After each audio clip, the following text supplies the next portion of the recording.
Hey guys, this is a full training video here. Pretty much all sets, all reps of the workout for the given date, August 27th. In the future, if you guys would like me to have the full workout or just say a set or two of each exercise, let me know which one you prefer. I'm going to read and answer questions from a couple weeks ago that I started this thread on my Facebook. I told you guys to ask me questions, and I'm going to get right back onto it. So, first question is from Lucas, and he asks where I see myself in a year from now. A year from now? Well, let's start with physique goals. I don't want to be too heavy. Yeah, I'm in a caloric surplus. I'm focused on muscle building. I would like to be maybe up to 180 pounds a year from now. That would mean that I'm just gaining less than a pound a month from now till then, and that can be pretty tough. So we'll see how that goes. Honestly, I'm not too worried whether that happens or not. I'm gonna hopefully work on a path towards that direction, gaining, for the next couple months at least, like 2 pounds max per month, and then seeing how things go from there. Maybe like 1 pound per month for a little bit, and then scaling that down to like half a pound per month for a while. So if I could stay under 180 pounds, cool. Strength wise and everything, I'd like to be pretty strong again by then. I'd really like to be deadlifting for so let's just go with maxes here. Max for squat, I'd like to have hit at least back to where I was a year ago. So if I could be maxing out 475, 465, or around there, that'd be cool.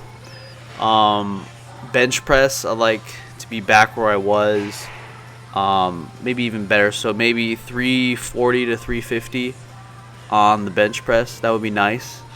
And the deadlift, I was so freaking close to getting pretty damn strong. I hit at 165 pounds, 465 for I think 4 or 5 reps, and I'd like to definitely be picking up 500 pounds for at least a couple reps a year from now. And of course, just put on some quality muscle from now until then. Put a lot of work into my back. Those are some goals for me. Business-wise, LOA, having the website up and running, helping tons of people all over the world, and establishing it as a brand, as a company, as a household name, and just promoting the hell out of it, putting lots and lots of hard work into it and into our members. That's going to be a huge goal of mine, just providing a good atmosphere for people to go, learn, grow, share with others, and create and live out their fitness and bodybuilding journeys through legendsofesthetics.com. So that's a huge goal of mine. All right, next, Kenneth asks, what are my major reasons and things that keep me motivated and consistent through my bodybuilding career? I think the number one thing that's for me and for pretty much anyone is going to be passion. If you're not passionate about lifting weights, you're going to give up pretty quickly. So drinking some water, that's my number one thing. It keeps me motivated. Just I like doing what I do when it comes to lifting weights. I love it. Have a lot of fun.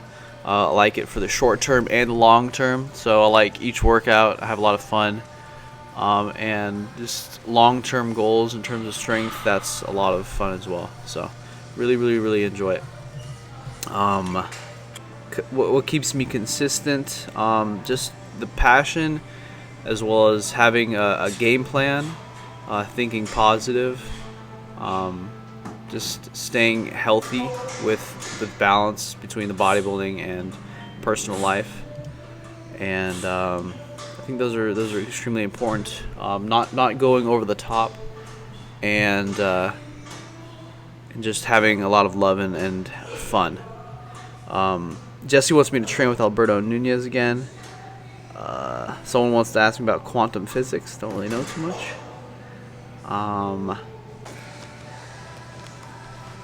Okay, Greg wants to know about lacking muscles and some body parts that are not getting sore. When when you're working out and you can't. Oh, by the way, what you're watching on the screen right there is just me kind of trying something out to alleviate some pain in my knee, or behind my knee. As you guys know, I had that hamstring thing from Romanian Dead, so I haven't been doing Romanian Dead since. And the hamstring thing's getting better, but the knee thing is starting to get worse. So it's kind of weird. Like, I can squat super heavy, it doesn't hurt. But when I extend my leg, extend my knee in certain ways, in certain positions, it kind of hurts. And I think it's derived from doing lunges. For example, it's my left knee that hurts, but I lunge forward on my right side, and then at the bottom, it feels weird on that left knee. So that's kind of an issue that I'm working through right now. Back to the thing I was talking about. Lacking muscles, body parts not getting sore. About body parts not getting sore. That could be an indicator that you're not really hitting certain muscles. Although soreness isn't the best indicator of whether you're getting a good workout or not, or whether a muscle is growing or not.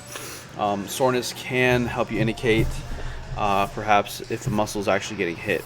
So sometimes you'll notice you try a different exercise or a different way of doing something, and you really notice certain muscles are sore. That may indicate that you actually hit those muscles pretty well. So you can't really go off of it entirely, whether a workout's good or not, or exercise is good or not, based on soreness the next day or 2 days after. But it can help you tell, if you're hitting certain muscles.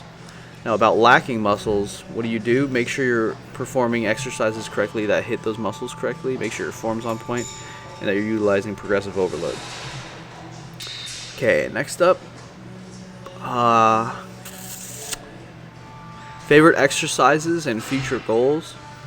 I really like the power lifts, like the squat, the deadlift, the bench press, and of course, probably one of my favorites is probably the overhead press. I really like that movement.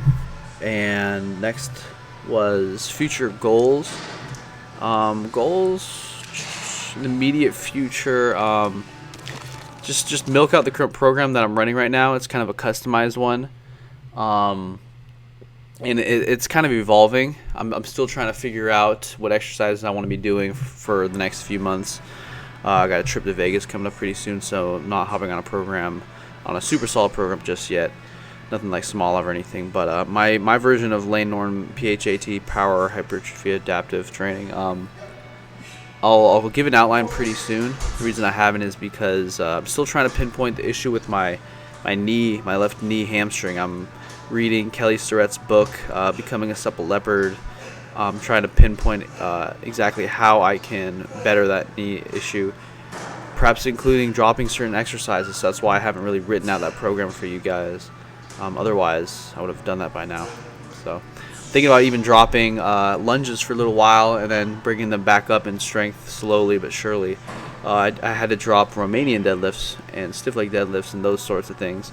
I actually might be ready to bring those back if I wanted to, especially the stiff leg deadlift. I don't know about Romanians anymore. But when it comes to lunges, I'm thinking that might actually be an issue, because when I had that thing with my hamstring, it was most likely from the Romanian deadlifts that I did a month or two ago. But I immediately after those Romanians did like 100-pound dumbbell lunges per arm, and that could have worsened it specifically just from doing those. So I might have to drop those for a little while. Anyways, when I get things back on track and I know what exercise I want to be doing for the next 3 or 4 months, I'll drop that current program for you guys.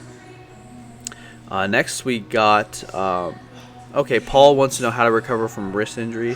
Honestly, time and just time off from the gym and time to let it recover, and also making sure that your form on exercises when you're back into the gym are performed correctly and safely. Okay, next is Lee wanting to know how to prep for a contest or photo shoot, specifically water intake, carb depletion, and refeeding. That's a pretty big topic, because you're asking, how to lose weight perhaps, or how to so-and-so, and really just comes down to prep for a contest is maintaining a caloric deficit long enough and to certain intensities to lose the amount of weight that you want to look great on stage for. It's a time game for most naturals, so you need to have a lot of time to lose all the body fat, depending on how much you have. Somewhere between 0.05 and 0.1% body weight in terms of fat loss per week is good for most people. And of course, more fat to lose, you can shoot a little bit higher. And as you lose more fat, it gets harder and harder, law of diminishing gains. So you need plenty of time prepping for a contest or photo shoot. In terms of water intake, it's not a huge issue about manipulating your water. Drink as comfortable. Carb depletion, it's not really something I worry too much about. Simply sticking on a caloric deficit, utilizing refeeds to your preference, whether it's every 5 days, 7 days, 10 days, or so on. Refeed is basically just a day where you may have, usually for most people, 100, 150 more carbs on that day than normal. Basically putting yourself back at maintenance calories, or at least close to your maintenance calories from when you began dieting. That's generally what it looks like for most people. And that's why my refeed day really resembled what a regular day might look like for me in terms of calories and carbs when I began dieting. So, I was on my cutting days were like at 360 carbs, and my refeed days were like at 450 carbs, which is pretty much where I left off at the end of my bulking. And for most people, that's a good place or a good way to set your refeeds, is kind of either where you want to be for your off season or where you're coming from with your prior off season. So that's kind of a overview of refeeds. And refeeds just to keep the metabolism going in terms of leptin, the hormone for fat loss, and it really helps. Other people may not like to do calculated refeeds. They might like to just do full-blown cheat days or cheat meals where you get to have fun. And honestly, 2 ways to skin a cat. I prefer the structured way if possible. But for the yellows out there, cheat day or whatever, it can definitely help you kind of live a normal life and feel normal. Austin wants me to talk about my penis. Tommy wants me to talk about my legs push-pull program and how many workouts for each body part. I'm not actually doing a legs push-pull program right now. The gist of what I'm doing right now, it's Monday lower heavy, Tuesday upper heavy, Wednesday off, and then Thursday, Friday, Saturday I got legs push-pull, and I take Sunday off. And the legs push-pull, it's you generally higher rep ranges. So for the compounds, I'll be doing like 8 to 10 reps, and then basically everything seems to be 8+ reps for the most part. I like the 8 rep range and sometimes 10 rep range, and some exercises even 12 to 15, but it depends on the exercise. Moving on in the questions. I'm sorry if I don't get to your question, but music I listen to while I train. Honestly, lately, for like the last few years, I usually only listen to one song. It's called Liberate from Signum, and I don't know, I have a weird connection to that song. But I've been listening to some Lana Del Rey lately as well. Lachlan, sorry if I butchered that, wants to know what's the deal on Pop-Tarts. Are they good for adding calories? Honestly, the whole thing about the Pop-Tarts was the only reason it came around was for certain individuals on the internet to prove a point that it's not necessarily the foods that you eat, but the basic concept of being at a caloric deficit which causes people to lose weight. And that point has been proven time and time again from one individual to the next. Oh, and the lights went out in the gym. And that's the reason why lots of people in the past and present and future will take pictures of foods that have little to no complex carbohydrates but plenty of simpler carbohydrates, or this or that combination of different foods, just to show people, hey, look, I am losing weight and I can lose weight off of the food choices that I prefer. So that's where Pop-Tarts came from people showing other people who said, oh, you can't lose weight eating this and this kind of foods. People were like, look, I am eating these kinds of foods and I am losing weight. So it proved a point perhaps now it's getting a little out of hand. Nobody's saying that eating Pop-Tarts makes you lose weight. They're simply showing that a caloric deficit causes people to lose weight despite whatever foods they eat. So it all comes down to, the caloric deficit. I'm coming down to the end of this footage, guys, so I will voice over in the next workout. Thanks for all the questions, by the way. Got the girlfriend repping that. Turn around. That Gym Shark. By the way, guys, GF's been on them macros for a couple weeks now. She's already lost 3 pounds. I can see it in her face. Oh, 2? Okay. I can see it in her face. She's leaning out, getting more aesthetic. Got that skater look going on. Props. 2 pounds in like a week and a half or something like that? Or has it only been 1 week? What? That you've been on the macaronis. Like a week and a half. Okay, good job, man. Proud of you. Thank you. Killing it. Steady. Look at that cat's ass. Cats always gotta show off their buttholes. They should just stop. Like that, yeah. Okay. GF's making me food, guys. We're gonna have 8 ounces frozen of tilapia. And we're gonna have a whole can of freaking beans. And we're gonna have Ogus salad minus the tomatoes. Because she doesn't have any, because she doesn't love me. Sure. Okay. Let's get going. Check out my dinner the GF made me, guys. Hella tilapia, spinach, a whole can of beans, and we're gonna watch Breaking Bad. Hey, quit being a little bitch! Ogus cake!